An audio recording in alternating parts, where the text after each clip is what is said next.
예수를 믿는 것보다 더 큰 축복이 없습니다.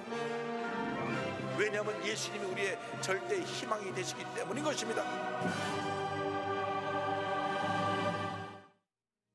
오늘 은혜 받으실 말씀은 갈라디아서 2장 20절 말씀입니다. 갈라디아서 2장 20절 말씀을 다 같이 봉독하겠습니다. 내가 그리스도와 함께 십자가에 못 박혔나니 그런즉 이제는 내가 사는 것이 아니요 오직 내 안에 그리스도께서 사시는 것이라. 이제 내가 육체 가운데 사는 것은 나를 사랑하사 나를 위하여 자기 자신을 버리신 하나님의 아들을 믿는 믿음 안에서 사는 것이라. 아멘. 믿음으로 고백합니다. 오늘 우리에게 좋은 일이 일어납니다. 오늘 우리에게 좋은 일이 반드시 일어납니다. 믿음의 고백대로 될 것입니다. 주여, 이 시간 우리에게 성령이 임해서 흑암의 권세가 물러가고 병이 고침받고 기적이 일어나고 하나님의 은혜로 충만케 하여 주옵소서. 다 같이 기도합니다. 주여, 주여, 주여. 사랑과 은혜와 무한하신 하나님 아버지, 간절히 기도드립니다. 너는 내게 부르짖으라 내가 내게 응답했고 내가 알지 못하는 그 은혜를 보이라 말씀하셨으므로 우리가 약속의 말씀 붙잡고 부르짖어 기도합니다. 하나님의 놀라운 은혜가 우리 모두에게 임하게 하여 주옵소서. 흑암의 권세가 물러가고 병이 치료받으며 회복과 하나님의 은혜와 축복이 넘쳐나는 복된 시간 되게 하여 주옵소서. 하나님, 코로나19가 속히 종식되어지게 하여 주옵시고 모든 정상으로 돌아오게 하여 주옵소서.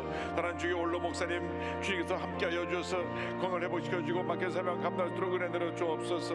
우리 모두가 주 앞에 간절히 기도하고 있사오니 하나님 함께하여 주셔서 예배드리는 모든 저서에 성령으로 충만, 말씀으로 충만, 은혜로 충만, 치료와 용서와 회복으로 충만케 하여 주셔서 우리의 믿음으로 승리하게 하여 주옵시고, 하나님 아버지, 일본 농경과 일본 전역 그리고 전 세계에서 함께 예배드리는 예배 저서에 하나님께 은혜 내려 주옵시고, 전국의 교회와 인터넷과 모바일과 TV와 주님이여 유튜브를 통해서 예배드리는 성도들까지 복을 더하여 주시옵소서. 믿습니다. 주 너를 지키리 아무 때나 어디서나. 주 너를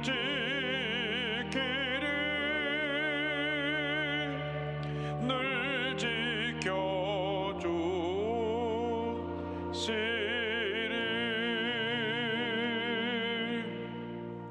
사랑이 무하신 하나님 아버지, 감사드립니다. 거룩한 주일 주님 백성들이 주님 앞에 신령과 진정으로 예배드립니다. 성전에서, 지성전에서, 기도처에서, 집에서, 여러 곳에서 주님께 영광을 올려드립니다. 주님 영광 홀로 받으시고 주님이 예배하신 풍성한 은혜로 우리 모두에게 넘치게 채워 주시옵소서. 사랑하는 주영기 올로 목사님, 날마다 건강을 더하여 주셔서 건강이 회복되고 맡긴 사명 잘 감당할 수 있도록 은혜의 은혜를 더하여 주시옵소서. 예수님의 이름으로 기도 올려옵나이다. 아멘. 오늘 갈라디아서 2장 20절 본문으로 하여서 그리스도와 함께 이 같은 제목으로 말씀의 은혜를 나누겠습니다. 제목을 큰 소리로 따라해 주시기 바랍니다. 내가 그리스도와 함께, 내가 그리스도와 함께. 우리는 지금 교회력으로 사순절이라고 하는 기간을 지내고 있습니다.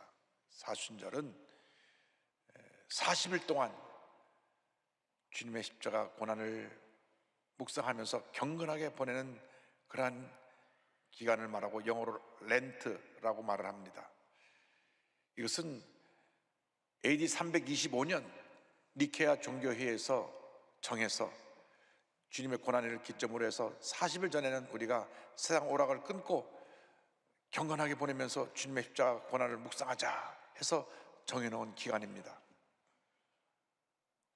그러니까 벌써 1700년 전부터 이렇게 주님의 십자가 고난을 기억하고 묵상하는 시간을 가졌던 것입니다. 우리 기독교 신앙의 핵심이 십자가에 있습니다. 십자가에서 예수님께서 우리의 구원 사역을 완성하셨기 때문인 것입니다. 그러므로 우리는 예수님의 십자가를 자랑하며 살아야 됩니다. 십자가의 은혜에 늘 감격하며 살아가는 주님의 자녀들이 되어야 합니다. 사도 바울이 예수님 만난 다음 한평생 예수님의 십자가만 자랑하며 살았습니다.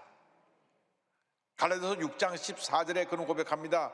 그러나 내게는 우리 주 예수 그리스도의 십자가 외에 결코 자랑할 것이 없으니 그리스도로 말미암아 세상이 나를 대하여 십자가에 못 박히고 내가 또한 세상을 대하여 그러하니라. 예수 그리스도의 십자가만 자랑하는 여러분 되기를 바랍니다. 내 삶의 첫째도 십자가요, 둘째도 십자가요, 마지막도 십자가입니다. 십자가 신앙으로 무장해서 한평생 승리의 삶을 살아가는 여러분 모두가 되기를 주님의 이름으로 축원합니다. 이 십자가 신앙이 사도 바울의 일생의 고백이었고, 이 십자가 신앙이 갈라디아서 2장 20절에 녹아져 들어있어서 그런 갈라디아서 2장 20절이 본의 가장 귀중한 신앙의 고백이 되었습니다. 갈라디아서 2장 20절은 먼저 내가 죽는 신앙으로부터 출발합니다. 내가 죽는 삶. 갈라디아서 2장 20절에 이렇게 말씀합니다. 내가 그리스도와 함께 십자가에 못 박혔나니, 내가 그리스도와 함께 십자가에 못 박혔나니. 우리의 문제가 무엇입니까? 우리가 예수를 믿고 나서 새 사람이 되었는데 내 안에 또 다른 옛사람이 거하고 있어서 자꾸 나를 옛날의 모습으로 이끌어갑니다. 죄의 습관으로 이끌어갑니다.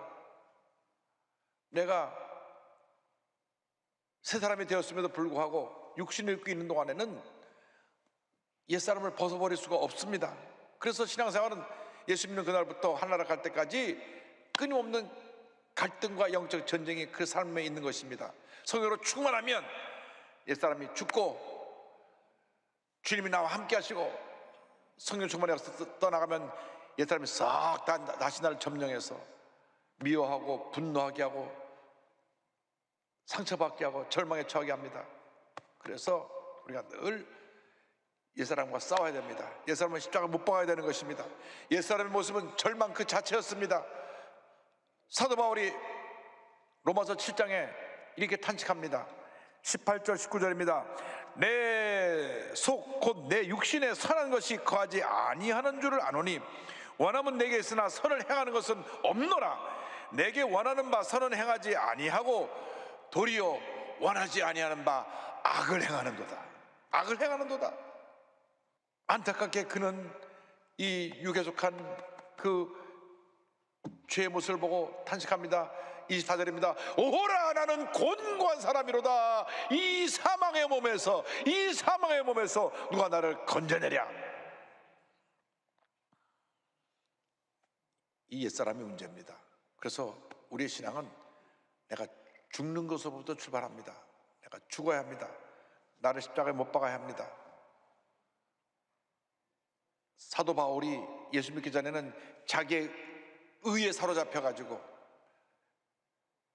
예수님을 이단으로 생각했기 때문에 교회를 회파하고 예수 믿는 사람들을 붙잡아서 감옥에 집어넣고 스데반사가 돌에 맞아 죽을 때 참 잘 죽는다 하고 증인으로 서 있었던 사람입니다. 그런데 그가 은혜를 받고 나서 그의 삶이 달라졌습니다. 자기의 모든 자랑거리를 다 배설물처럼 내던져 버렸습니다. 그래서 빌립보서 3장 8절에 그는 이렇게 고백합니다. 또한 모든 것을 해로 여김은 내 주 그리스도 예수를 아는 지식이 가장 고상하기 때문이라. 내가 그를 위하여 모든 것을 잃어버리고 배설물로 여김은 그리스도를 얻고. 그렇게 그는 고백합니다. 나의 모든 자랑거리를 다 배설물처럼 내던져 버렸습니다. 여러분, 옛사람의 모습은 어떤 모습입니까? 교만합니다. 이기주의적이고 탐욕에 가득하고 자기밖에 모릅니다. 남이 어떻게 되든 나만 잘 되면 되고, 나만 더 높아지면 되고, 나만 더 가지면 되고, 적당히 죄악하며 살았던 것이 우리 옛사람입니다. 이 옛사람은 십자가에 못 박아야 되는 것입니다. 이 사람이 살아있는 동안 우리는 늘 문제투성이의 삶을 살게 되는 것입니다. 내가 죽어야 내 안에 예수님이 다시 살아나신 것입니다. 예수님 안에서 죽는 것이 곧 사는 길이고, 죽는 것이 복받는 길이라는 것을 잊지 말게 되기를 바랍니다. 사도 바울이 고린도전서 15장 31절에 고백합니다. 형제들아, 내가 그리스도 예수 우리 주 안에서 가진 바 너에게 대한 나의 자랑을 두고 단언하노니 나는 날마다 죽노라. 나는 날마다 죽노라. 나는 날마다 죽노라. 할렐루야. 여러분, 죽은 사람은 욕을 퍼부어대도 아무런 반응을 하지 않습니다. 걷어차도 아무런 반응을 하지 않습니다. 송곳으로 술을 콱 찔러도 아무런 반응을 하지 않습니다. 왜? 죽었으니까. 죽은 사람은요, 자존심도 없어요. 누가 날 무시했다 그래서 왜 날 무시했냐, 그렇지 않습니다. 죽었으니까. 죽은 사람은 미워할 일도 없고, 분노할 일도 없고, 소리 지를 일도 없고, 다툴 일도 없습니다. 왜 우리 삶 속에 문제가 많으냐? 내가 살아서 그렇습니다. 살았으니까 기분이 나쁘고, 살았으니까 감정이 막 격해지고, 살았으니까 소리도 지르고, 살았으니까 싸우기도 하고, 그렇게 되는 것입니다. 신앙의 가장 큰 축복은 내가 주님과 함께 죽는 것입니다. 그래야 모든 문제를 우리는 다 극복할 수가 있습니다. 미움도 원망도 불평도 다 극복할 수가 있습니다. 내가 죽으면 그것이 이루어지는 것입니다. 사람이 참 연약해서 아무것도 안, 누가 뭐라 그랬다 그러면 확인도 안 해보고 막 분노하고 또 상처받고 잠 못 자고 그럽니다. 또 누가 또 잘한다 또 칭찬해주면 우쭐대서 내가 잘났지 하고 한없이 교만해지는 것이 우리 인간의 모습입니다. 그래서 신앙생활의 가장 큰 적은 누구냐? 나 자신입니다. 내가 누구 때문에 내가 이랬어? 그거 아닙니다. 내가 부모님을 잘 만나서 그거 아닙니다. 남편을 잘못 만나서, 아내를 잘못 만나서 그거 아닙니다. 자식이 속썩여서 그거 아닙니다. 내 탓이요, 내 큰 탓인 것입니다. 모든 문제의 원인이 나한테 있습니다. 여러분, 내가 힘들고 어렵다고 해서 낙심할 것도 없고, 잘 된다고 막 박수 줄 때 우쭐댈 것도 없습니다. 이상의 부귀영화, 세상 권세, 인기, 명예는 쉬 사라져 버리는 것입니다. 한없이 높아질 줄만 아십니까? 높아지면 낮아질 때가 있는 것입니다. 한없이 다 가지고 살 줄 아십니까? 가졌다가 또 내놓을 때가 있는 것입니다. 아무리 우리가 많은 것을 갖고 있어도 오늘 주님이 날 부르시면 다 놓고 가야 됩니다. 다 놓고 가야 돼요. 어저께 밤에 한 11시쯤 돼서 미국하고 아프리카하고 이제 한국하고 우리 가족들이 같이 줌으로 저희 어머님 3주기 추모 예배를 드렸습니다.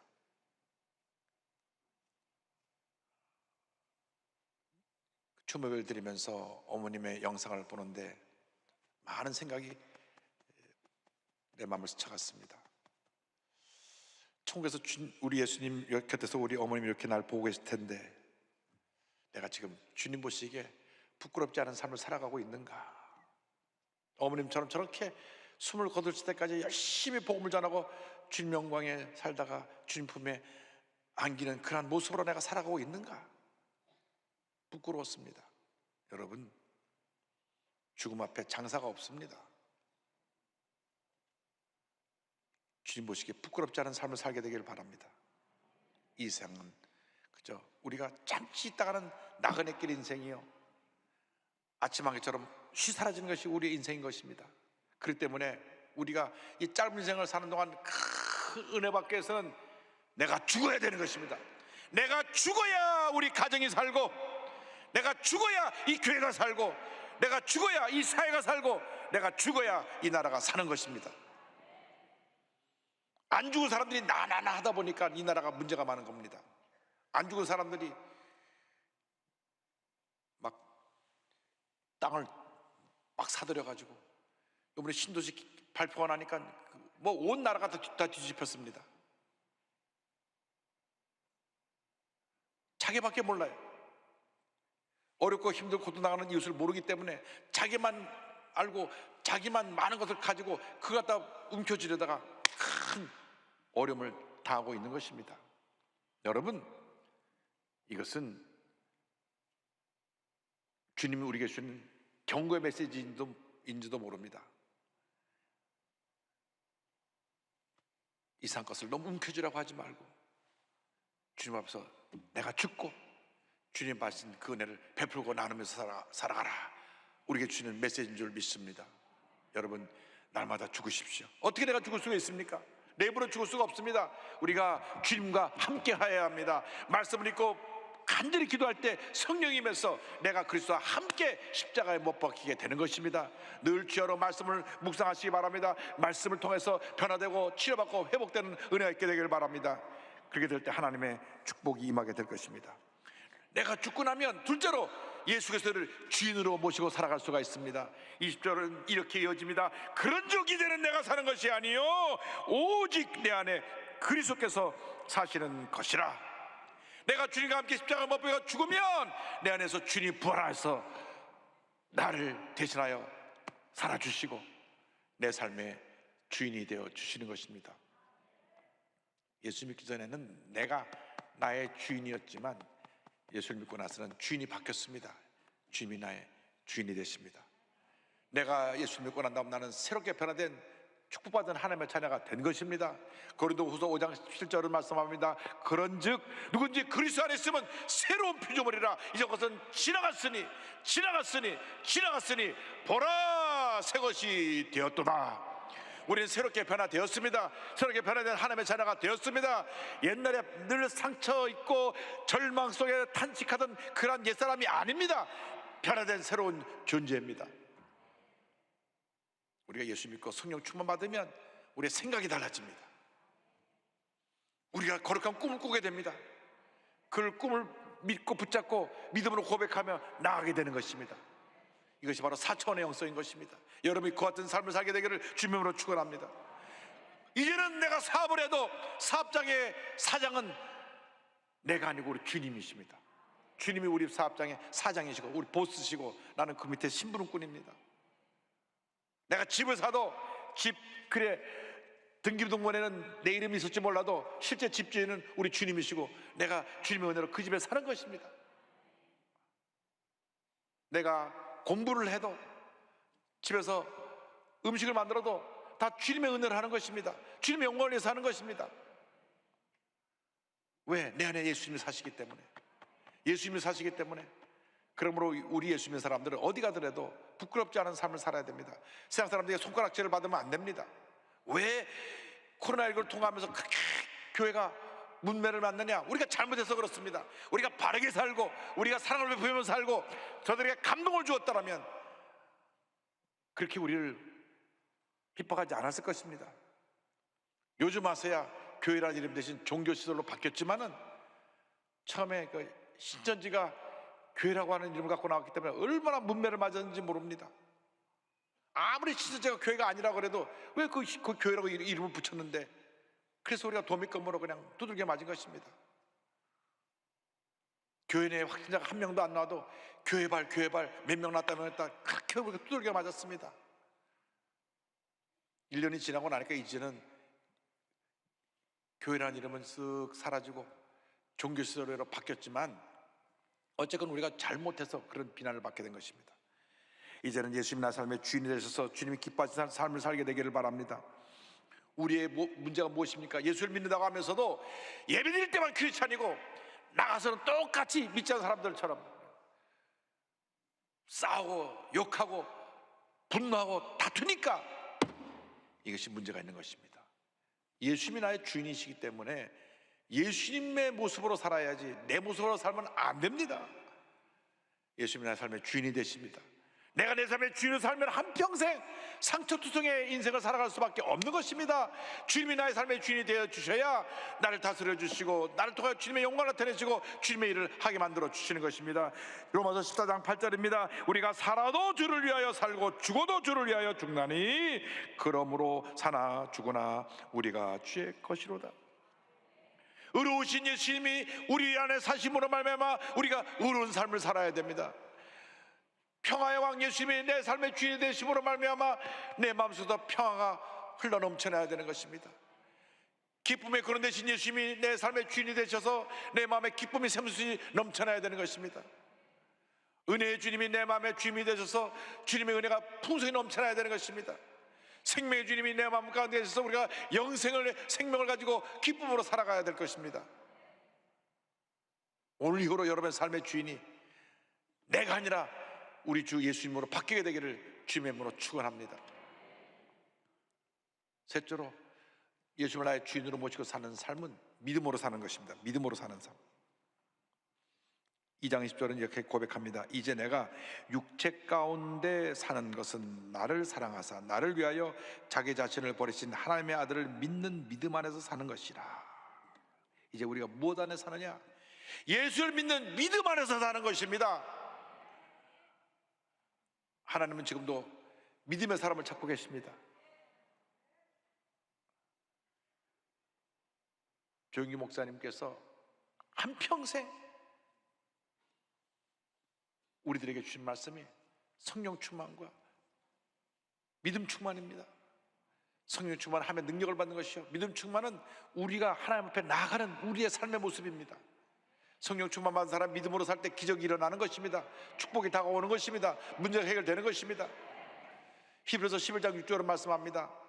믿음이 없이는 하나님을 기쁘시게 하지 못하나니 하나님께 나아가는 자는 반드시 그가 계신 것과 또한 그가 자기를 찾는 자들에게 상 주시는 이심을 믿어야 할지니라. 할렐루야. 믿음의 사람들이 되기를 바랍니다. 히브리서 11장 1절 2절입니다. 믿음은 바라는 것들의 실상이요 보이지 않는 것들의 증거니 선진들이 이로써 증거를 얻었느니라. 주여 우리가 믿음으로 살게 하여 주옵소서. 믿음의 사람이 되게 하여 주옵소서. 믿음으로 거룩한 꿈을 꾸고 믿음으로 생각하고 믿음으로 고백하고 믿음으로 행해서 우리 삶이 기적의 삶으로 바뀌어지게 하여 주옵소서. 흑암의 권세가 물러가고 주님의 은혜와 축복이 우리에게 임하게 하여 주옵소서. 이 믿음의 역사의 기초가 예수님의 사랑입니다. 예수님의 사랑. 갈라디아서 2장 10절을 보니까 나를 사랑하사 나를 위하여 자기 자신을 버리신 하나님의 아들을 믿는 믿음 안에서 사는 것이라. 나 같은 죄를 위해서 십자가 달려 돌아가신 그 예수님의 그 놀라운 사랑에 감사 감격하며 우리는 절대 긍정 절대 감사의 믿음으로 전진 또 전진 또 전진해 나가야 합니다. 우리가 얼마나 많은 은혜를 받았는지, 얼마나 많은 축복을 받았는지, 주님께서 얼마나 우리에게 많은 사랑을 베풀어 주셨는지 갚을래야 갚을 수 없는 사랑의 빚을 지고 우리가 살아가고 있는 것입니다.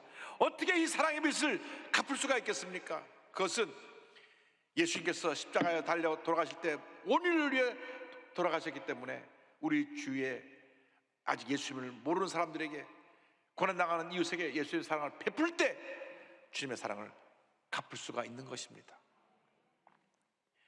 코로나19가 1년 넘어가면서 너무나 힘드시죠? 얼마나 힘드십니까? 하루하루 사는 것이 참 힘들고 어려운 시간을 우리가 보내고 있는데, 그러나 우리 주변을 보면 우리와는 비교도 될 수 없을 정도로 너무나 어렵고 힘들게 사는 사람이 많이 있습니다. 여러분 감사해야 됩니다. 감사. 2018년도 서울시 통계를 보니까 그 노숙인들, 길거리에서 생활하고 있는 노숙인들이 약 3,200명인데 노숙인 시설에도 못 들어가고 거리에서 지내는 노숙인이 약 290명이나 된다고 합니다.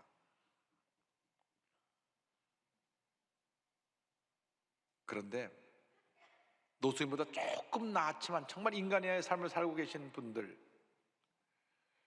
1.25평의 쪽방에서 사는 분들, 그분이 몇 명이냐?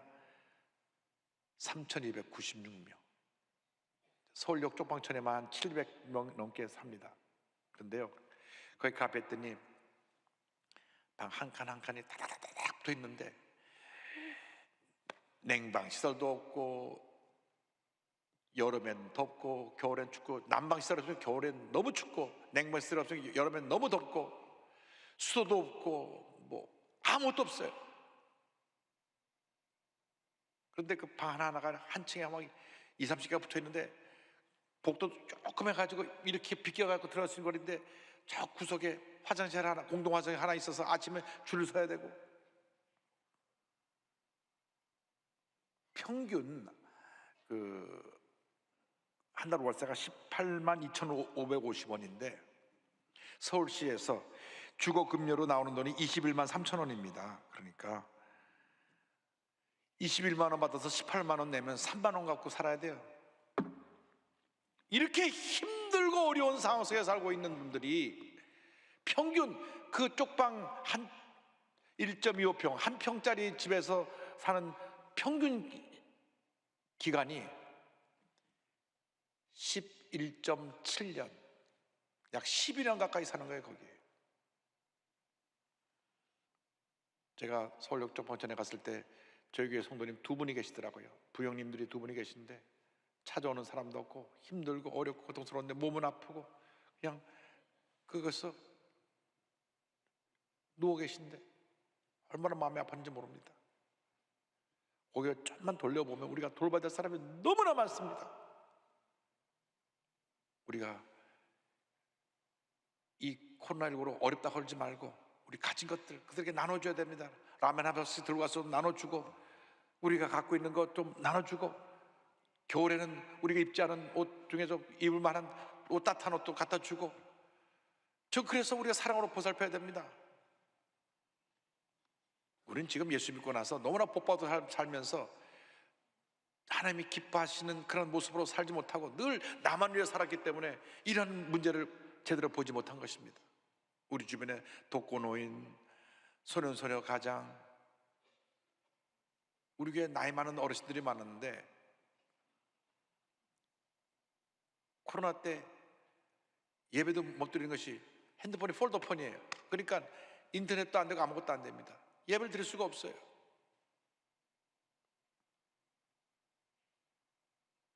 많은 미혼모들, 또 보육원 시설에 살고 있는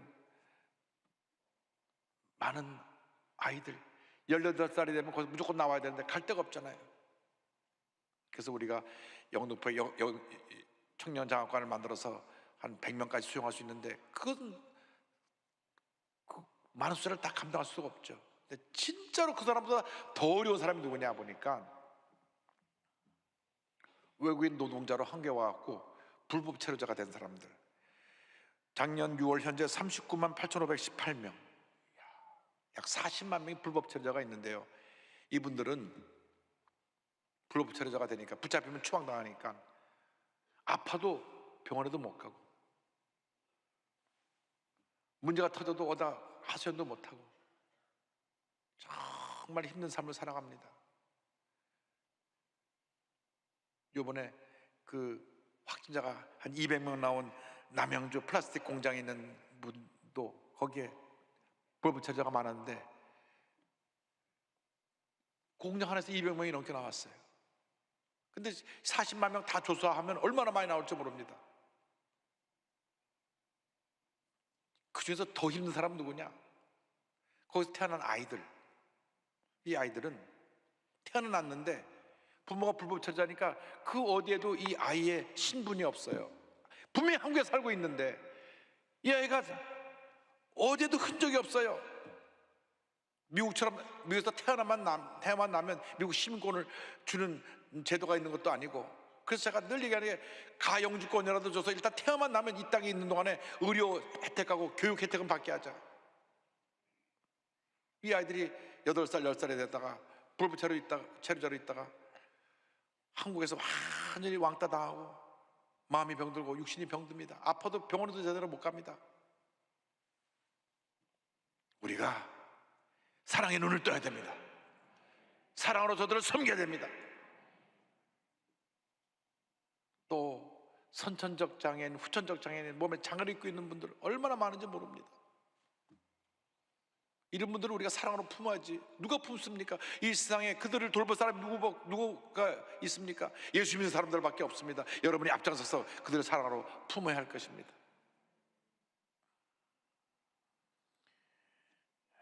장애를 극복하고 하나님께 귀하게 쓰임받는 휠체어 성악가 황영택 집사를 소개합니다. 25살 되던 해 꿈이 많던 젊은 시절 건설 현장에서 크레인 시공을 하다가 건설 장비가 덮쳐서 하반신 마비가 됐습니다. 결혼한 지 5개월도 되지 않은 신혼이었고 아내의 뱃속에는 새 생명이 자라고 있었습니다. 평생 휠체어를 타고 다닐 장애인이 됐기 때문에 밤낮 술을 마시고 자살을 하려고 했지만 여의치가 않았습니다. 그런데 모태 신앙으로 자라난 부인이 계속 남편을 설득해서 기도하면서 주님께로 인도합니다. 그래서 주님을 만납니다. 이렇게 고백합니다. 하나님을 믿기 전까지 열심히 살았는데 나를 죄인이라고 하니 믿어지지 않았어요. 그러나 고난과 절망의 때를 만나 상황이 절실하니 하나님을 찾을 수밖에 없었어요. 그래서 그는 장애로 끝날 인생을 주님을 바라보고 장애를 뛰어넘어서 내게 하나님께서 무언가 일을 하고 계시다, 그렇게 꿈을 갖고 그가 다시 장애인 테니스 선수로 일어나서 휠체어 테니스를 시작했고 10년간 국가대표 선수로 활동하면서 장애인 아시아대회에서 메달도 따고 대통령 표정도 받습니다. 2001년도 스위스에서 월드컵 대회를 마치고 숙소로 돌아온 어느 날 밤에 잠을 자는데 자신이 십자가에 못 박히는 꿈을 꿨습니다.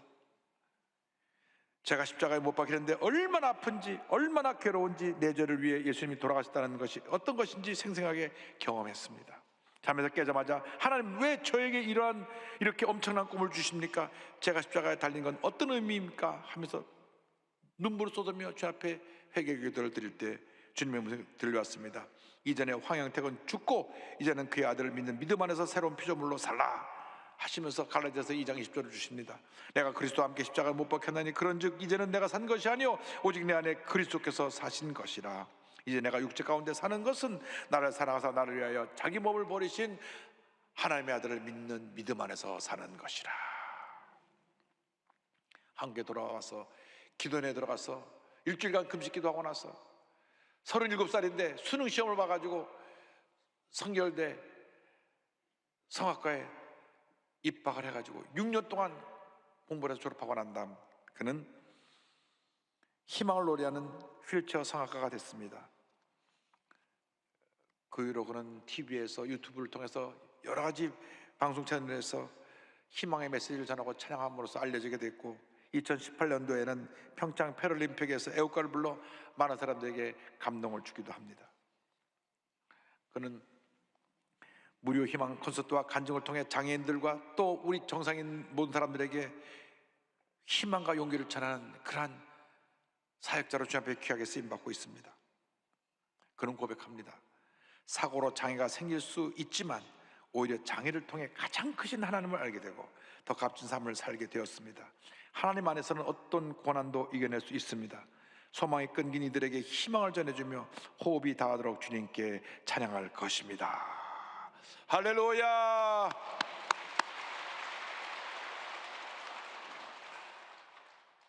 탐욕과 죄로 얼룩진 나의 사람 십자가에 못 박고 주님과 함께 부활하여 이제 남은 여생 하나님 영광에 살아가는 여러분 되기를 바랍니다.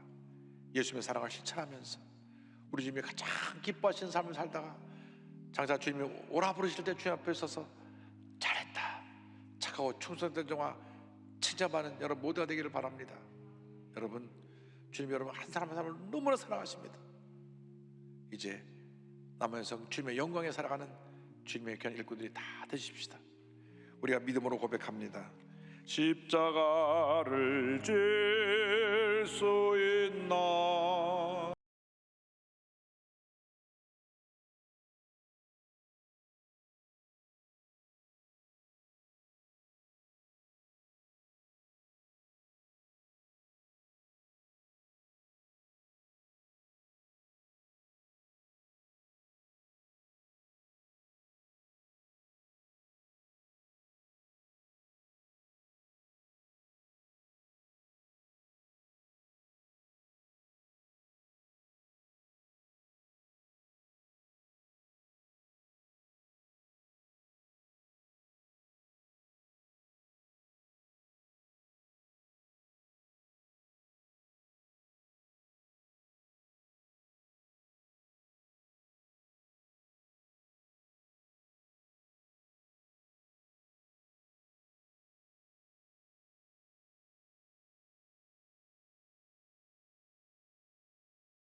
사랑의 무한하신 하나님 아버지, 우리를 불쌍히 여겨 주셔서 더 이상 옛사람의 붙잡혀 살지 않게 하여 주시고 새 사람이 되어 예수님을 주인으로 모시고 하나님 영광에 살아가는 저희 모두가 되게 하여 주시옵소서.